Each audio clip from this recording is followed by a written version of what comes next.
compartilho de alguns pensamentos do professor, outros não. Eu vou ser um pouco técnico só do que nós temos de conhecimento em relação ao que aconteceu. Então, acho que a primeira coisa que tem que entender é que Jenin está isolada no norte da Cisjordânia. Isolada você fala por quê? Isolado, porque a Cisjordânia é dividida em 3 partes. Certo. A, B e C não está aqui.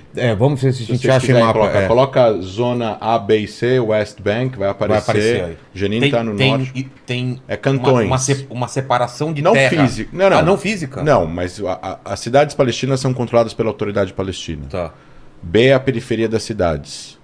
E C é controlado por Israel. O professor uma vez falou na Globo News, 57% da Cisjordânia. Tá certo? É 57% da Cisjordânia. Controlado por Israel pelos acordos de Oslo. O vermelho escuro é zona A, controlado única e exclusivamente pelos palestinos. Não tem presença de Israel lá. Tá. A parte B, que é a zona... a rosa? A rosa clara, é controlado civilmente pelos palestinos e a segurança é feita em comum entre a autoridade palestina e o exército de Israel. E a parte C não tem população palestina, tem dos 2,5 milhões deve ter 30 mil habitantes. E estão todos os colonos israelenses que vivem nos assentamentos na Cisjordânia, estão na zona C da Cisjordânia, que é a área bege. E aí é o quê? Amarela. É controlado 100% controle de Israel. Tá. E a área C é uma área tipo de livre circulação, é isso? Não, em que os palestinos não podem fazer nada. Jericó fica onde? Em que área? Fica lá na parte onde está perto do Mar Morto ali, ó. Tá vendo? Mas que vermelho. Vermelho, tá. Isso. Tá. Agora o que acontece? Isso aqui foi uma decisão de acordo... Porque quando eu estive lá, eu não pude entrar, Não, mas você pôde pegar um carro de Jerusalém para atravessar e ir para o Mar Morto sem precisar dar a volta na Cisjordânia. Isso aqui foi decidido nos acordos de Oslo, acordos de Oslo II, acordo de movimento e trânsito. Tem até tipo de uma fronteirinha, né? Você passa... Então, o que acontece é o seguinte... Primeira coisa que eu queria explicar em relação a isso é... Jenin é um grande centro urbano que está meio isolado do centro e do sul da Cisjordânia. Tá. E para que policiais palestinos e a Autoridade Nacional Palestina possam exercer soberania, direitos de andar armados e tudo mais, eles têm que transferir homens e armas e carros de centros nervosos que estão no centro e no sul da Cisjordânia para o norte da Cisjordânia. Para fazer isso, eles precisam fazer a coordenação de segurança que existe entre a Autoridade Nacional Palestina e Israel há 30 anos. Só que, às vezes, quando algumas tensões acontecem, em determinados momentos, nos últimos 20 anos, a Autoridade Palestina, o presidente da Autoridade Nacional Palestina agora, Mahmoud Abbas, cancela esse tipo de contato. Se ele cancela esse tipo de contato, não tem como um general ou um comandante das forças palestinas ligar e entrar em contato com o governo de Israel falando, olha, a gente precisa transferir 5 mil homens para o norte, a gente precisa transferir 3 mil homens para o norte. Então acaba tendo cada vez menos Estado ou menos autoridades estatais dentro de cidades palestinas que não têm nenhuma presença de Israel. Então fica uma situação de lawless, né? Você fica uma coisa sem... fica meio que uma anarquia. E aí quem manda dentro desses lugares acaba sendo grupos armados ou pessoas ligadas a grupos. Pode ser o Hamas, pode ser a Jihad Islâmica, podem ser grupos que surgiram ao longo dos últimos anos. Aí tem um agravante. Em 2020, em março de 2020, o governo Trump anuncia o plano de paz, o plano 100. Dentro desse plano, que era um plano muito mais propício para Israel aceitar do que para os palestinos, contemplava que eles queriam fazer o que eles chamam de reconhecer a realidade no território. Então, como Israel tem uma questão com segurança na fronteira entre a Cisjordânia e a Jordânia, que num futuro acordo Israel quer ter controle dessa fronteira para evitar que armas entrem dentro da Cisjordânia através da Jordânia, que dá acesso a todo o Oriente Médio, o plano de paz do Trump contemplava que Israel anexaria o Vale do Jordão, que é justamente essa linha que divide a Cisjordânia da Jordânia. É um pedaço de terra estreito. Tem um rio lá ou não? Tem o Rio Jordão, é um rio de 4, 5 metros de largura, não é um rio que a gente conhece no Brasil. E essa anexação poderia funcionar caso os palestinos aceitassem. Não teve negociação, os palestinos nem foram convidados para ir na Casa Branca para anunciar o plano. O governo de Israel, na época, anuncia que ele iria começar a executar o plano de paz do Trump sem consultar os palestinos e, de forma unilateral, eles iam anexar o Vale do Jordão. Ou seja, eles iam pegar um pedaço do plano, iriam executar o pedaço do plano sem que o plano pudesse ser executado. Então, eu acho que, a partir do momento que eles começam a planejar, passar no parlamento de Israel uma lei que pudesse anexar parte do território, Assim, a Cisjordânia Sim. não foi anexada. Não é, pela lei de Israel, não é Israel. Mas Israel controla parte do território. Então Israel controla parte do território, mas pela lei de Israel não é Israel. Entendi. É meio confuso. Só nem pode explicar juridicamente isso. Mas essa anexação que eles iriam fazer deixou a autoridade palestina furiosa. Eles cancelam a cooperação de segurança. E aí começa a ter... E aí era pandemia. Tá todo mundo dentro de casa. Tá todo mundo enclausurado. E durante meses a fio, se não mais de um ano, não foi transferida forças policiais para o norte da Cisjordânia e começou a cada vez mais ter pessoas que eventualmente queriam entrar para o ciclo de violência armada, coisa que o professor falou de resistência. Eu não chamo isso de resistência porque não é uma resistência contra uma política específica de Israel ou não é uma resistência contra o exército de Israel que está na região. É, na verdade, uma resistência contra a existência de Israel em qualquer quilômetro quadrado, em qualquer parte de toda a região, inclusive a existência de Tel Aviv, que foi uma cidade fundada por judeus. Então, assim, é uma questão muito mais da negação do direito conceitual de Israel existir. Claro, eles vão atacar quem está perto deles, porque eles não têm como chegar em Tel Aviv facilmente. Então eles atacam colonos, atacam soldados e tal, mas existiram vários atentados de pessoas que vieram de Jenin desde 2002, atentados suicidas que se explodiram em vários ônibus, cafés, hotéis, até lançarem essa ofensiva em 2002, que a gente está falando da Operação Muro de Defesa, que aconteceu em 2002, depois que uma pessoa de Jenin foi até um hotel, parque, em Natânia, entrou no primeiro dia da Páscoa Judaica e se explodiu dentro do refeitório, matando 30 pessoas. Foi aí que Israel iniciou uma operação para construir a barreira de segurança que fica quase impossível de um palestino que mora na Cisjordânia entrar em Israel, porque tem uma cerca. E não é uma cerquinha, é uma cercona, e parte da cerca também é muro. É 10% muro, 90% cerca. A maior parte do pontilhado é cerca, mas tem partes que, onde está a proximidade urbana, há um muro de 10, 12 metros de altura, então não tem como passar. Então o que acontece? Esse lugar do norte da Cisjordânia começa a ficar, como o professor colocou, um símbolo dessa, entre aspas, eu coloco, resistência palestina, aonde eles têm o ethos palestino de se colocar e de se enfrentar contra um dos exércitos mais fortes do mundo e conseguir sobreviver. De uma certa forma, tecnicamente é impossível ganhar essa guerra, mas existem as vitórias dentro dessas pequenas batalhas, desses pequenos choques, encontros. Então, sequestrar uma pessoa, matar um soldado, matar um colono, ferir alguém e conseguir fugir, conseguir ficar dentro escondido dentro de uma cidade. E aí o que acontece? Aí eu queria trazer uma coisa histórica sobre Jenin que é diferente do resto das cidades palestinas. A maior parte das cidades palestinas em 48 que receberam refugiados, como o professor falou, são refugiados que aí eu vou discordar de que todos foram expulsos e todos fugiram. Teve gente que foi expulsa, teve judeus que foram expulsos também, de vários lugares também da Cisjordânia, porque não tinha divisão territorial. Então teve Gush Etzion, teve outros, Jerusalém Oriental, teve vários judeus expulsos, teve vários palestinos expulsos. Eu acho que não precisa ficar comparando no número, porque houve expulsão dos dois lados, além dos judeus dos países árabes. Mas esses palestinos que foram expulsos ou fugiram por incentivo das próprias lideranças árabes na época, muitos foram para a Cisjordânia.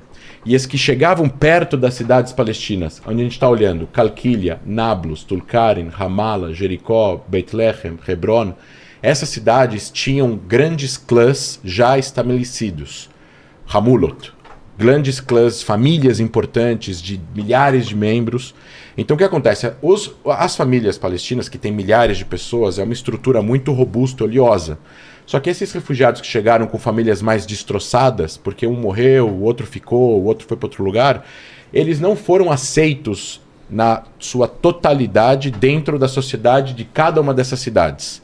Além disso, existe uma certa rixa ou competição entre essas famílias. Então a família mais importante de Ramallah não tem uma relação muito amistosa com a família mais importante de Hebron. Eu estou falando de 75 anos atrás. Tá. Então o que acontece? Os refugiados que chegaram perto dessas cidades, eles se colocam na periferia, eles são impedidos de participar totalmente da vida civil dentro dessas cidades e são meio que policiados por essas famílias e seus membros para que eles não criem problemas. Porque eles não queriam o exército jordaniano incomodando, na época controlado pela Jordânia, entre 48 e 67, depois não queriam ser incomodados por Israel. A diferença para Jenin é que Jenin carecia dessas famílias. Não tinha uma grande família lá, como a gente fala, Hamulot, que seria o clã. É tipo uma máfia, mas não quer dizer que a máfia promove algum tipo de crime, né? Mas existe uma certa hierarquia, um patriarca, uma pessoa que, enfim, vários cargos, as empresas, das famílias e tudo mais. Então o que acontece? Dentro de Jenin, há 75 anos atrás, a cidade era muito pequena e o campo de refugiados foi criado no meio. Não foi na periferia. E o campo cresce. E o campo continua sendo um campo. Na verdade, quando a gente fala campo, não é barracas e acampamentos.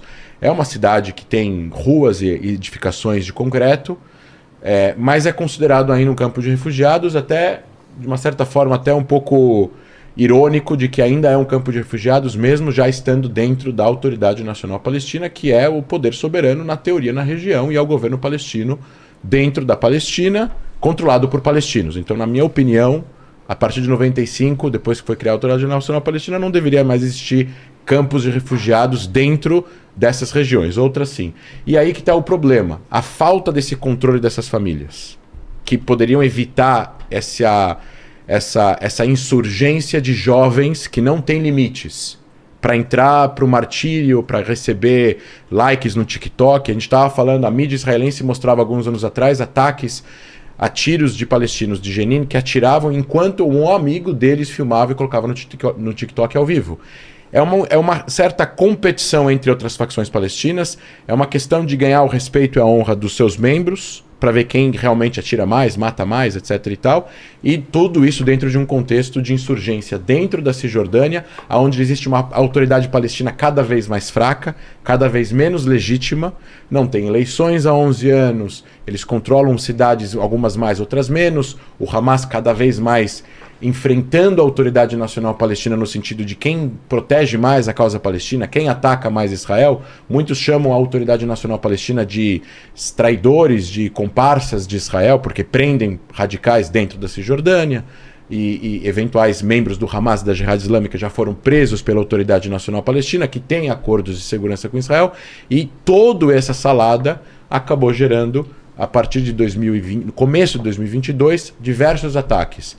Teve um, depois teve outro, inclusive 2 deles dentro de Israel, mataram-se vários civis, 50 civis israelenses. Quando isso? Fevereiro de 2022, depois no meio do ano, depois teve problemas com Gaza, mas da Cisjordânia especificamente, que era um lugar relativamente calmo nos últimos 10 anos, de 3, 4 anos para cá começa a ficar cada vez, se você for ver nas notícias, cada vez mais incidentes de segurança. Mais um atentado contra colonos, um ataque contra soldados, aí um ataque contra civis dentro de Israel, aí um ataque em Tel Aviv, aí 4 morrem. O que acontece? E aí eu discordo em relação ao governo de Israel. Essa operação que foi lançada na semana passada está sendo planejada há 1 ano. Ah, é? É. E ela foi mantida sob segredo. Só os Estados Unidos sabiam. E há 1 ano atrás, quem estava no governo era a oposição. Inclusive, um partido árabe era membro da coalizão. Esse tipo de política de segurança de Israel, que é aplicada pelo exército ou pelo serviço secreto, em relação especificamente a esse tipo de insurgência, não vou colocar em relação a tudo, porque Gaza é diferente da Cisjordânia, que é diferente de Jerusalém Oriental, que é diferente do Líbano, que é diferente do programa nuclear iraniano, são coisas diferentes. Mas especificamente esse tipo de insurgência não muda muito a política de como vai ser feita uma ação militar, tecnicamente falando, se o primeiro-ministro é um cara da oposição da coalizão Israel. Tanto que a oposição apoiou totalmente a operação do exército, demorou 40 horas, ela acabou. Então existe aqui uma... Eu não colocaria isso dentro de uma política de Estado, eu colocaria isso uma questão de segurança nacional, onde, claro, na minha opinião, não há uma estratégia a longo prazo do lado de Israel, eles não têm uma estratégia, porque não dá para resolver, eles não têm... Tecnicamente, Israel pode entrar em Jenin e conquistar a cidade em 70 horas, só que vai morrer muita gente, vai morrer muitos soldados, a opinião pública internacional vai ficar completamente contra Israel, o crédito de Israel de fazer uma operação em zonas urbanas é muito pequeno. As mídias sociais, e 2023 é diferente de 2002.